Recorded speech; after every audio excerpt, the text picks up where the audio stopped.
জনসংখ্যা ভারতবর্ষের ক্ষেত্রে আশীর্বাদ হয়ে উঠত যদি প্রত্যেকটি মানুষ নিজের সম্পর্কে একবার সচেতন হতো। আমরা আমাদের সম্পর্কে সচেতন নই বলেই জনসংখ্যা আমাদের কাছে একটা অভিশাপ। কাজেই আমাদের দেশে কিন্তু জনসংখ্যা একটা খুব বড় ব্যাপার। কিছুদিন আগে পর্যন্ত চীনের পরে আমাদের স্থান ছিল, কিন্তু এখন জনসংখ্যায় ভারতবর্ষই সবার আগে। এবং এটা কিন্তু একদিক দিয়ে আশীর্বাদ। আশীর্বাদ কেন? ভারতবর্ষের জনসংখ্যার মধ্যে একটা বড় অংশ হচ্ছে যুব সমাজ। জনসংখ্যা যদি অকর্মণ্য হয় তবেই সেটা ক্ষতিকর দেশের পক্ষে, কিন্তু যুব সমাজ যদি কর্মঠ হয়ে ওঠে সেই দেশটা সোনা দিয়ে মোড়া হয়ে যেতে পারে। ইটালি যেমন, একটা উদাহরণ দিচ্ছি ইউরোপিয়ান দেশ দিয়ে। ইটালি এককালে খুবই উন্নত দেশ ছিল, বিশেষ করে তাদের কয়েক হাজার বছর পুরনো ঐতিহাসিক সব নির্মাণ এখনো সেই দেশে দেখতে পাওয়া যায়। ইতিহাসে, সাহিত্যে, সংস্কৃতিতে রোম সাম্রাজ্যের কথা সবাই জানেন। রোম সাম্রাজ্যের প্রাণকেন্দ্রটাই হচ্ছে ইটালি। রোম সাম্রাজ্য একদিন সারা বিশ্বে খুব নাম করেছিল, তার প্রাণকেন্দ্র হচ্ছে ইটালি। কিন্তু সেই ইটালি আজকে ধুঁকছে। যে কোনো সময় ইটালিতে ভয়ঙ্কর বিপদ নেমে আসতে পারে, কারণ সেখানে যুব সমাজের বড় অভাব। এখন সেখানে বৃদ্ধরা সংখ্যায় এত বেড়ে গিয়েছেন যে যুব সমাজ খুবই কমতে শুরু করেছে। সেই জন্য ইটালির কিন্তু খুব ভয়ঙ্কর দিন আসছে সামনে, এগুলো গবেষণায় দেখা গেছে। কাজেই যে দেশের যুব সংখ্যা বেশি সেই দেশের উন্নতির সম্ভাবনা বেশি। কিন্তু আমাদের দুর্ভাগ্য, আমরা নানান কারণে এমনভাবে প্রভাবিত হয়ে যাই যে আমরা জীবনটা ঠিকঠাক করে পরিচালিত করতে পারি না। সরকার আমাদের চাকরি দিচ্ছে না, এই অজুহাতে আমরা সব সরকারকে নিন্দা করি, কেন্দ্র সরকারকেও নিন্দা করি, রাজ্য সরকারকেও নিন্দা করি যে আমাদেরকে কাজ দিচ্ছে না। কিন্তু আমরা নিজেরাও যে কর্মঠ নই সেটাও একবার ভেবে দেখি না। আমি নিজে অভিজ্ঞতার সঙ্গে পরিচিত, দেখি যখন চাকরি পায় তার আগে পর্যন্ত মানুষ যে মন দিয়ে পড়াশোনা করে, চাকরি পাওয়ার ঠিক পরে একবার খবর নেবেন তো সে কতটা পড়াশোনা করে। এইটুকু শুধু খবর নেবেন যে চাকরি পাওয়ার আগে পর্যন্ত যে একবারে দিন রাত এক করে মাথার ঘাম পায়ে ফেলে পড়াশোনা করছে, চাকরিটি পাওয়ার পর আর কটা দিন সে পড়াশোনা করছে। তার মানে কি? তার অগ্রগতি কিন্তু ওইখানে স্তম্ভিত হয়ে গেল, অগ্রগতি তার থমকে গেল, আর সে নিজেকে ডেভেলপ করতে পারলো না। এখন শুধু দেশের দোহাই দিয়ে একে তাকে দোষ দিয়ে জীবনটা কাটিয়ে দিল। তাই আমাদের দেশের জনসংখ্যাটা আমাদের কাছে কিন্তু আশীর্বাদ হতে পারে যদি যুব সমাজ, যারা অল্প বয়স, তারা যদি এখন থেকেই সচেতন হতে পারে। এখন থেকে যুব সমাজকে ভাবতে হবে যে সরকার আমাকে কি চাকরি দেবে, আমি এমন কিছু কাজ করব যে আমি 2-4 জনকে চাকরি দেব। এটা যদি 10 জন ভাবে তার মধ্যে 2 জন তো সফল হবেই, আর 2 জন সফল হলেই বাকি 8 জন তার কাছে চাকরি পেয়ে যাবে। সবাইকে সফল হতে হবে না, ভাবাটা দরকার। 10 জন যদি ভাবে যে আমি এমন কিছু কাজ করব যে আমি 5 জনকে চাকরি দেব, তাহলে এই 10 জন শুনে 10 জন যদি ভাবতে পারে, 2 জন হয়তো সার্থক হবে, কিন্তু সেই 2 জনের কাছে তো বাকি 4 জন কাজ পাবে। কর্মসংস্থান নিজেদের মধ্যেই হয়ে যাবে। কিন্তু আমরা সেটা ভাবি না, আমরা শুধু রাজ্য সরকারকে দোষ দিই, আমরা শুধু কেন্দ্র সরকারকে দোষ দিই, বাবা মাকে দোষ দিই, সমাজকে দোষ দিই। একবারও নিজেরা ভেবে দেখি না আমি কতদূর কর্মঠ হয়ে উঠলাম। তাই আমার শুনে খুব ভালো লাগলো যে মহাশয়ের সহধর্মিনীর বিরহে আমরা সমবেত হয়েছি। সেই মহাশয় রবীন্দ্রনাথের সমকালীন মানুষ এবং রবীন্দ্রনাথের সান্নিধ্য পেয়েছিলেন। বিশ্বভারতীতে তিনি কাজ পেয়েছিলেন এবং তারই সন্তানদের মধ্যে একজন আবার বিশ্বভারতীতে চাকরি করেছেন। তারই আবার মেয়েদের স্বামীদের মধ্যে একজন আবার বিশ্বভারতীতে বর্তমানে কর্মরত। কাজেই এই যে পরিবার, এইরকম পরিবার সব জায়গায় তৈরি হোক, এটাই ভগবানের কাছে প্রার্থনা করি। ভারতবর্ষের যে যুব সমাজ ভারতবর্ষের যে জনসংখ্যা সেটা যেন ভারতবর্ষের কাছে আশীর্বাদ হয়ে দাঁড়ায়, এটাই আমি ভগবানের কাছে প্রার্থনা করি।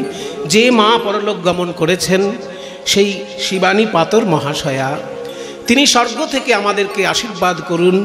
তার পাড়া প্রতিবেশী, তার আত্মীয় স্বজন সকলে সমবেত হয়েছেন তার শ্রদ্ধা অনুষ্ঠানে।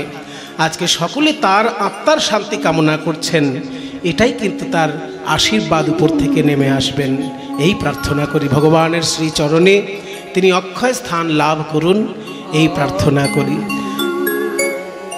আর একটা কথা শ্রীমদ্ ভগবদ গীতায় বলেছে, মৃত্যু হয় দেহের, আত্মার কিন্তু মৃত্যু হয় না।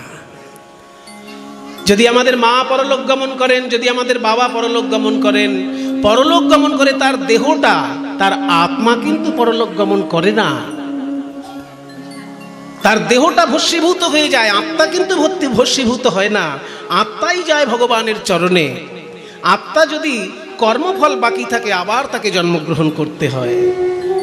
তাই শ্রীমদ্ ভগবদ গীতায় বলেছে, বাসাংসে জীর্ণানি যথা বিহায় নবানি গৃহণাতি নরোপরাণি তথৈব শরীরাণি বিহায় জীর্ণানি অন্যানি সংয়াতি নবানি দেহি। শ্রীমদ্ ভগবদ গীতা পৃথিবীর মধ্যে একটা আশ্চর্য গ্রন্থ। প্রত্যেকটি সনাতন ধর্মাবলম্বীর বাড়িতে এই গ্রন্থ অবশ্যই থাকা দরকার। আর সনাতন ধর্মাবলম্বী যদি নাই হয়, ভারতবর্ষের মানুষ যদি হয়, তার বাড়িতে একটা গীতা থাকা উচিত।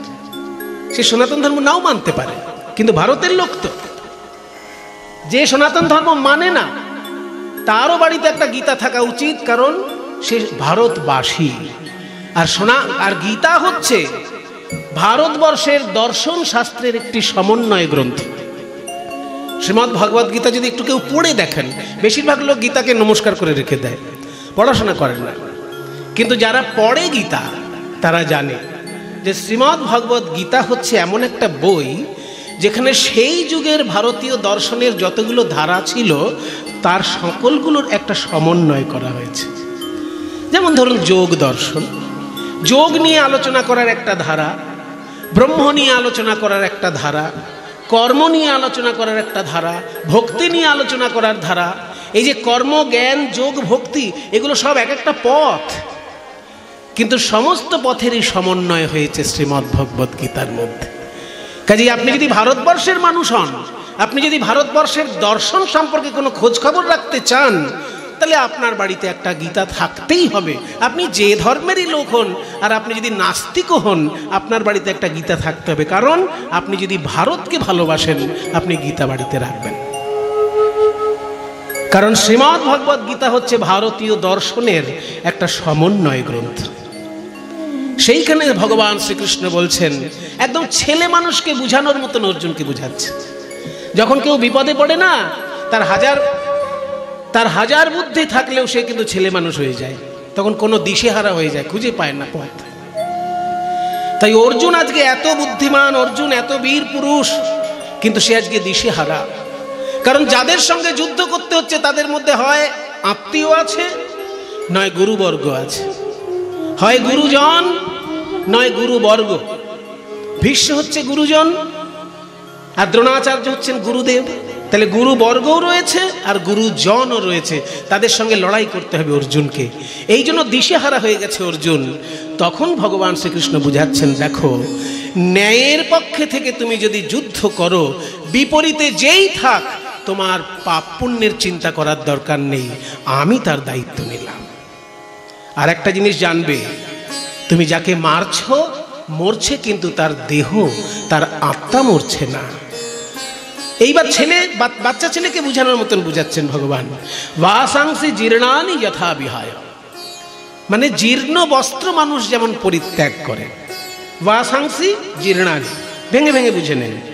বাসাংসি মানে বস্ত্র, জীর্ণানি মানে জীর্ণ, জীর্ণ বস্ত্র। আমরা বাংলায় বলার সময় জীর্ণটা আগে বলি, বস্ত্রটা পরে বলি, কিন্তু সংস্কৃতে এমন একটা বন্ধন আছে যে বিশেষণ যদি থাকে, বিশেষণ দেখলেই বুঝতে পারা যায় কোন শব্দের বিশেষণ, ওই জন্য আগে পরের অত ব্যাপার থাকে না, বিশেষণটা পরে আছে। বাসাংসে জীর্ণানি, বর্ণ বস্ত্র জীর্ণ। তার মানে দুর্গাপুজো আসলে পরে আমরা যেমন জীর্ণ জামা কাপড় ছেড়ে দিয়ে নতুন জামা কাপড় পরি, ঠিক তেমনি আত্মা আমাদের জীর্ণ দেহ ত্যাগ করে নতুন দেহ ধারণ করে। এই জীর্ণ দেহ ত্যাগ করাটাকে বলে মৃত্যু, আর নতুন দেহ ধারণ করাকে বলে জন্ম। কিন্তু কথাটা যত সহজে বলে ফেলা হলো, এত সহজে মেনে নেওয়া যায় না।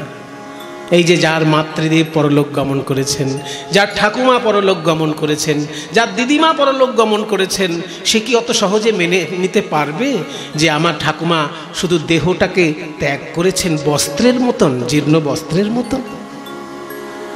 এটা আমরা মেনে নিতে পারি না সহজে, কিন্তু এটাই সত্য কথা যে জামা কাপড় যেমন পুরনো হলে ছেড়ে দিতে হয়, তেমনি দেহ ত্যাগ করতে হয় দেহ জীর্ণ হয়ে গেলে। অমনি একটা প্রশ্ন চলে আসে যে যদি বয়স্ক মানুষ দেহ ত্যাগ করে তাহলে না হয় জীর্ণ বস্ত্রের সঙ্গে উদাহরণটা মিলে যায়, কিন্তু যদি অল্প বয়স্ক কেউ মারা যায় তখন তো জীর্ণ বস্ত্রের সঙ্গে উদাহরণ মিলল না, তাহলে কথাটা নিশ্চয়ই ভুল আছে। বলে শোনো, সেইখানে অর্থটা হচ্ছে যে জীর্ণ মানে কালের দ্বারা জীর্ণ নয়, কর্মফলের দ্বারা জীর্ণ দেহ ত্যাগ করে। আরো সহজ করে ব্যাপারটা বুঝে নিন।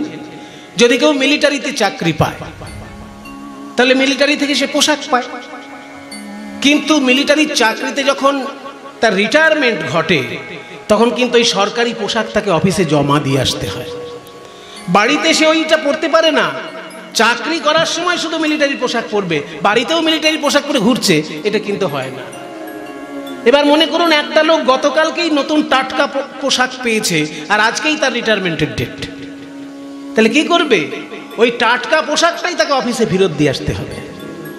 সে বলতে পারবে না যে সবে তো টাটকা পেয়েছি, আরো বছর দুয়েক পরে নি কাপড়টা। বলে না, তোমার চাকরি যখন শেষ পোশাক টাটকা থাকলেও তোমাকে অফিসে ফেরত দিতে হবে। ঠিক তেমনি যার যখন কর্মফল শেষ হয় তাকে এই দেহটা ফেরত দিতে হয়। বয়স তার যাই হোক, যখনই কর্মফল তার শেষ হবে এই দেহটা এই জগতে রেখে যেতে হবে। তাই যে মা আমাদেরকে আশীর্বাদ করার জন্য পরলোক গমন করেছেন সেই মায়ের চরণে আমরা সবাই নমস্কার জানাই। তার আত্মীয় স্বজন তার আশীর্বাদে সবাই সুখে থাক, তার এই পরিপূর্ণ পরিবার আরও সমৃদ্ধি লাভ করুক, এই প্রার্থনা ভগবানের চরণে জানাই। আজকে দেখি গৌরাঙ্গ মহাপ্রভুর ভাবটি কেমন, তারপর রাধাকৃষ্ণ লীলায় আমরা প্রবেশ করব। গৌরাঙ্গ মহাপ্রভু আজকে ঘোষণা করে দিলেন যে আজকে আমার নৌকায় যদি কেউ পারাপার করে তাকে এক পয়সাও পারের কড়ি দিতে হবে না। এবার বিনা পয়সার ঘোষণা যদি কেউ করে বাবা, দেখবেন সেখানে কাতারে কাতারে লোক চলে আসে। সে যে বলে না যে বিনামূল্যে যদি পাওয়া যায় তাহলে কিল চড়ও ছাড়তে নেই, মানে কিল চড়ও যদি পাওয়া যায় বিনামূল্যে সেটাও নিয়ে নাও। তা বিনামূল্যে আজকে ঘোষণা করে দিয়েছে যে যারা যারা নৌকায় পার হবে তাদের পয়সা লাগবে না। আর তাই শুনে কাতারে কাতারে মানুষ এসে নৌকায় ভরে গিয়েছে আর মহাপ্রভু কীর্তন শুরু করেছেন। কিন্তু আশ্চর্য ব্যাপার, এই হাজার হাজার লোকের দিকে না তাকিয়ে মহাপ্রভু একজনের দিকে তাকিয়ে গান গাইছেন। কে সেই ভাগ্যবান যার দিকে তাকিয়ে মহাপ্রভু গান গাইছেন? বলি প্রিয় গদাধর সঙ্গে পুরব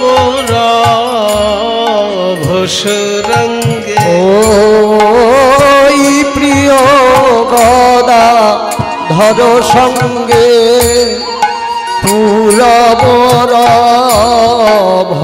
রঙ্গে, প্রিয় গদাধর সঙ্গে পুরব রঙ্গে। আজ নৌকায় বসিয়া বসিয়া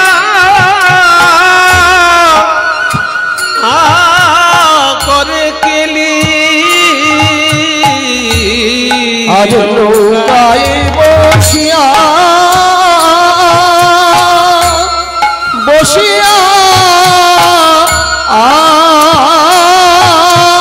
করে কেলি। 50 জনের নৌকায় যদি 100 লোক উঠে যায় তাহলে নৌকাটার কি অবস্থা হবে বাবা? ডুবু ডুবু হবে না? এবার ওই যে বিনা পয়সার লোভে তো মানুষ ছুটে এসেছে নৌকার উপর, তাই কাতারে কাতারে লোক যখন বসে গেছে নৌকা তখন টলমল ডুবু ডুবু করছে, আর সেই সময় ছেড়েছে ঝোড়ো হাওয়া। আর মনে করুন যারা নৌকার ধারে ধারে বসে আছে তাদের কি অবস্থা, যেই একবার জল উঠে আসে ওরে বাবা, ওরে বাবা, ওরে বাবা। যে মনে করুন জীবনে হরিবোল বলেনি, সেও আজকে প্রাণে বাঁচার জন্য বলছে হরিবোল হরিবোল হরিবোল। ডুবু ডুবু করে না, কার সঙ্গে বহায়ে বিষমবা। ডুবু ডুবু করে না, বহয়ে বিষমবা। ডুবু ডুবু করে না, ওই বহয়ে বিষমবা। তাই দেখি হাসে গোরা বনমালী, বনমালী বনমালী। ওই দেখি হাসে গোরা বনমালী,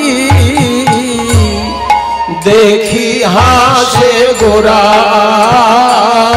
বনমালী। সর্বনেশে কাণ্ড। যদি লোক ভর্তি নৌকা একটি ডুবে যায়, কেউ কি হাসে? সবাই দুঃখ পায়, আতঙ্কে থাকে। কিন্তু আজকে নৌকাটা ডুবে যাচ্ছে দেখে মহাপ্রভু হি হি করে হাসছেন। কিন্তু মহাপ্রভুকে ধমক দেওয়ার মতো তো কেউ নেই। একজন আছে যাকে সবাই পাগলা বলে, কিন্তু মহাপ্রভু তাকে দাদা বলে। তার নাম হচ্ছে নিত্যানন্দ।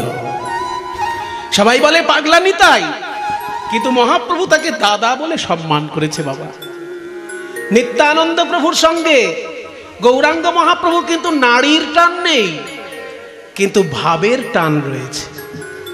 গৌরাঙ্গের মা বাবা আলাদা, নিত্যানন্দের মা বাবা আলাদা। গৌরাঙ্গের জন্মস্থান আলাদা, নিত্যানন্দের জন্মস্থান আলাদা। নারীর টান কোনো মতেই নেই। একজন জন্মেছে নবদ্বীপে, বাবার নাম জগন্নাথ মিশ্র, মায়ের নাম শচী দেবী, তিনি হচ্ছেন নিমাই পণ্ডিত। আর একজন জন্মগ্রহণ করেছেন বীরভূম জেলায়, এই তারাপীঠের কাছে বীরচন্দ্রপুরে, বাবার নাম হারাই পণ্ডিত, মায়ের নাম পদ্মাবতী। বাবা মা আলাদা, জন্মস্থান আলাদা, জেলা আলাদা। নারীর কোনো সম্পর্কই নেই, রক্তের কোনো সম্পর্কই নেই, কিন্তু ভাবের সম্পর্ক। মহাপ্রভুও চায় জগতের মঙ্গল, আর নিত্যানন্দও চায় জগতের মঙ্গল। তাই একে অপরের সঙ্গে ভাই আর দাদার সম্পর্ক হয়েছে। গৌরসুন্দর নিত্যানন্দকে দাদা বলে সম্মান করে, তাই নিত্যানন্দ ধমক দিয়ে বলছে, এই নিমাই দাদা, এই এতগুলো লোককে বিনা পয়সার লোভ দেখিয়ে নৌকায় তুলেছিস, আর নৌকা যখন ডুবু ডুবু তখন হি হি করে হাসছিস। লোকে আমাকে বলে পাগলা নিতাই, আর তোকে বলে নিমাই পণ্ডিত। এই পণ্ডিতের লক্ষণ। গৌরসুন্দর বলছে, দাদা গো, আমি যে কেন হাসছি তা আর কেউ না বুঝুক, তোমার বোঝা উচিত। না, আমি অত বুঝি না, খুলে বল। আমি কেন হাসছি জানো? এই যে প্রাণের ভয়ে আজকে যারা হরিবোল হরিবোল বলছে, আমি একদিন নিজেই এদের বাড়িতে গিয়েছিলাম, হাতে পায়ে ধরে বলেছি, ওরে কলিজি, পশু পাখির জীবনের থেকে মানুষের জীবনের পার্থক্য কোথায় জানো? সহজে বুঝে না। পশু পাখিও খায়, ঘুমায় আর বংশ বিস্তার করে। মানুষেও খায়, ঘুমায় আর বংশ বিস্তার করে। কাজেই খাওয়া, ঘুমানো আর বংশ বিস্তার, এটা পশু পাখির সঙ্গে মানুষের কোনো পার্থক্য নেই। তাহলে পার্থক্য কোথায়? ধর্ম হিতেষামধিকো বিশেষ ধর্মে নহি না পশুভিঃ সমানা।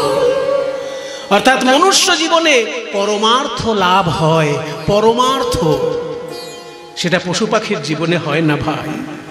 তাই এই দুর্লভ মনুষ্য জন্ম যখন পেয়েছো, দুটি বাহু তুলে বদন ভরে সবাই একবার হরিবোল হরিবোল বলো।